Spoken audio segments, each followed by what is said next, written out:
अगर उदास होती तो एक मस्करा उसे हंसाया करता था।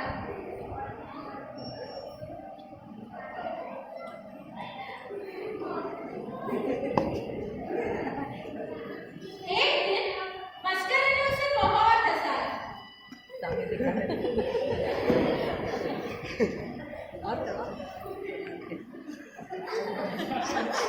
तो रानी ने उसे अपने पास बुलाया। मैं तुझसे बहुत खुश हूँ। मैं तुझे इनाम देना चाहती हूँ।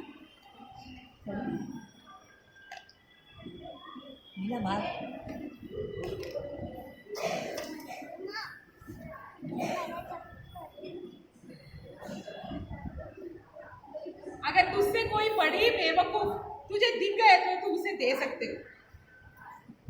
मस्करा छड़ी लेकर निकल पड़ता है। अपने से बड़े मस्करे की तलाश में।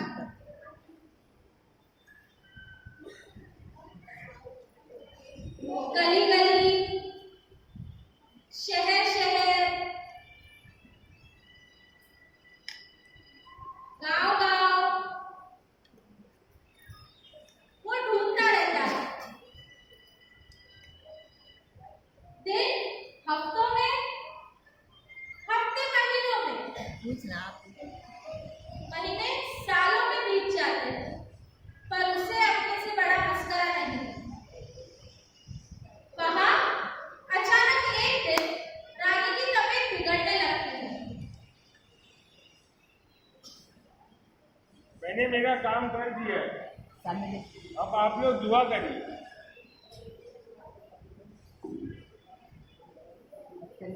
मस्करे को बुलाओ।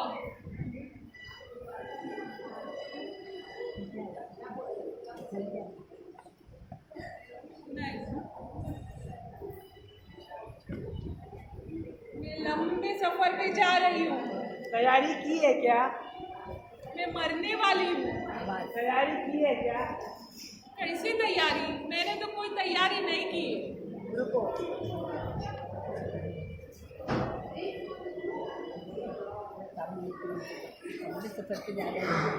आप लंबे सफर पे जा रहे हो, तैयारी नहीं की, मरने वाले हो, इसलिए चलिए मैं आपको बताता हूँ, मैंने आपसे बड़ा बेवकूफ नहीं देखा। तेरी तेरी ये हिम्मत! तूने मुझे बेवकूफ कहा? इसे ले जाओ, मेरे सामने से ले जाओ। इसे इतना मारो इसकी सूरत पहचान में ना आ सके।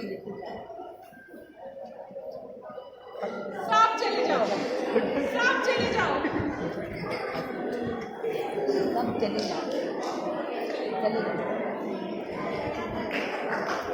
उसने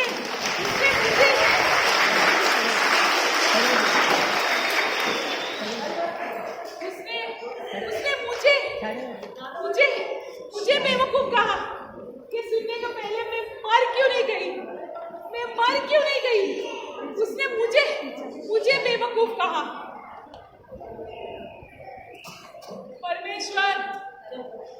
परमेश्वर तू सच में है ना? मैं तुझसे बात करना चाहती हूँ, उससे बात कर, नहीं तो मैं मर जाऊंगी। कल सफेद कपड़े में मेरा एक दूत तुमसे मिलने आएगा।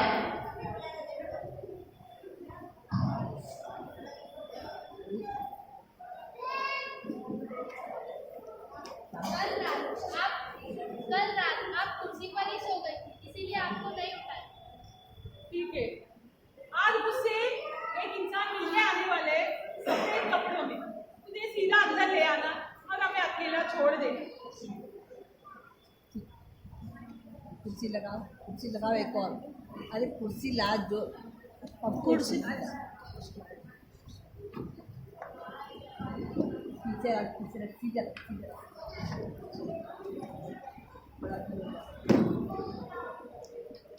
ठक ठक ठक ठक।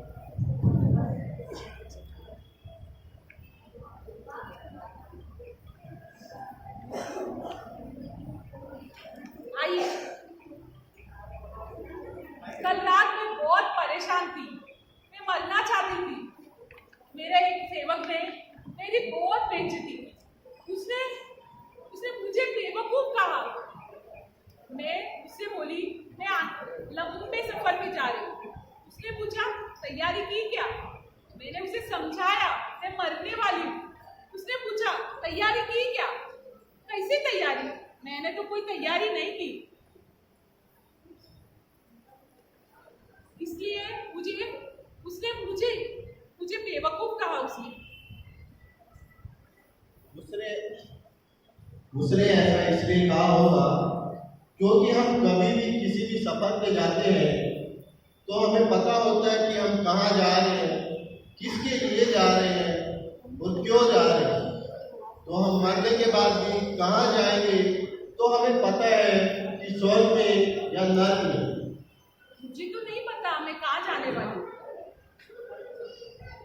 अगर आप जानना चाहती हैं कि आप मरने के बाद कहाँ जाएंगे तो इसके लिए आपको प्रभु यीशु मसीह को जानना होगा। प्रभु यीशु मसीह कौन है? मैं नहीं जानती प्रभु यीशु मसीह। प्रभु यीशु मसीह परमेश्वर के बेटे हैं। वो जिंदा इंसान बने और फिर क्रूस पर मर गए। जब आदम ने पहला आदमी बनाया तो उसे अपने स्वरूप में बनाया और उसे एक बाग में रखा। उस बाग में अच्छे और बुरे ज्ञान के फल का एक पेड़ था और परमेश्वर ने उन्हें आज्ञा दी कि उस पेड़ का फल नहीं खाए वरना अवश्य ही मर जाएंगे। लेकिन आदम और उसकी पत्नी ने शैतान के बहकावे में आकर उस फल को खा लिया और परमेश्वर से डरने लगे और वो पापी हो गए और उनकी पवित्रता खत्म हो गई। अभी वापस से पवित्र कैसे बना जाए, इसके लिए परमेश्वर ने अपने बेटे प्रभु यीशु मसीह को एक गवाही के जरिए भेजा और वो परमेश्वर के पुत्र थे। इसलिए वो बगैर पाप के पैदा हुए, पवित्र आत्मा के द्वारा पैदा हुए। जब वो 33 साल तक कद और समझ में हमारी तरह बढ़ते रहे और फिर कुछ अद्भुत चमत्कार किए और परमेश्वर प्रेम है ये दिखाया, लोगों को चंगा किया और फिर क्रूस पर मर गए। और क्रूस पर मरना कोई मामूली बात नहीं थी। उस समय क्रूस की सजा उन्हें दी जाती थी जो बड़े अपराधी होते थे, जैसे कि खून, मर्डर, डकैती, चोरी, व्यभिचार, बलात्कार और अन्य सजाएं। लेकिन प्रभु यीशु मसीह ने तो कोई पाप नहीं किया था, तो उन्हें किसकी सजा मिली? उन्हें मेरे पाप की, तुम्हारे पाप की, हम सबके पापों की सजा मिली। जब हम यीशु मसीह क्रूस पर मर गए और फिर तीसरे दिन जी उठे, जब हम विश्वास करते हैं कि प्रभु यीशु मसीह ने हमारे पापों की सजा के लिए जान दी और फिर तीसरे दिन जी उठे, हम उसी समय से, उसी वक्त से स्वर्ग के वासी बन जाते हैं। वचन में लिखा भी है कि परमेश्वर ने जगत से ऐसा प्रेम किया, जो कोई उस पर विश्वास करे वह नष्ट न हो परंतु अनंत जीवन पाए। मुझे लगता है कि आप जान गए होंगे कि प्रभु यीशु मसीह कौन है, और आप सब भी जान गए होंगे कि प्रभु यीशु मसीह कौन है। अगर आप सब विश्वास करते हैं कि प्रभु यीशु मसीह ने आप सबके पापों के लिए जान दी और तीसरे दिन जी उठे, आप इसी वक्त से, इसी समय से स्वर्ग के वासी हो गए, परमेश्वर आप पर अनुग्रह करेगा और पीढ़ी दर पीढ़ी आपकी हर पीढ़ी को, आपके आने वाले वंशज को लगातार अनंत काल तक संभाल के रखेगा।